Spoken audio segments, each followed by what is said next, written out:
মাস continue gym যাওয়ার পর আমি একটা জিনিস যেটা বুঝতে পেরেছি সেটা হচ্ছে কি যে যদি একটা অ্যাথলেটিক বডি বানাতে আমি চাই, মানে ফাংশনাল বডি যাকে বলে, ঠিক আছে, তো শুধু জিম করে শুধু ওয়ার্কআউট করে কিছু হবে না।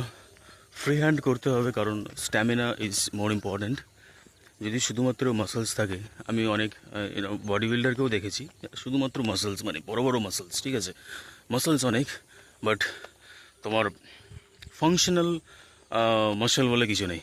ছুটতে গেলে অসুবিধা হয়, একটুখানি ছুটলে হাঁপে। তো আজ থেকে আমি ঠিক করেছি যে সপ্তাহে অ্যাটলিস্ট 3 দিন, ইয়া সেটাও যদি না হয় তাহলে 2 দিন আমি রানিংয়ে আসবো, যাতে আমার কার্ডিওটা ঠিকঠাক থাকে আর স্ট্যামিনা ঠিকঠাক থাকে। এটা এটা প্র্যাকটিক্যালি ফিল করেছি যে যদি আমি ছুটতে আসি, রানিংয়ে আসি, তো স্ট্যামিনা ইনক্রিজ হয় আমার।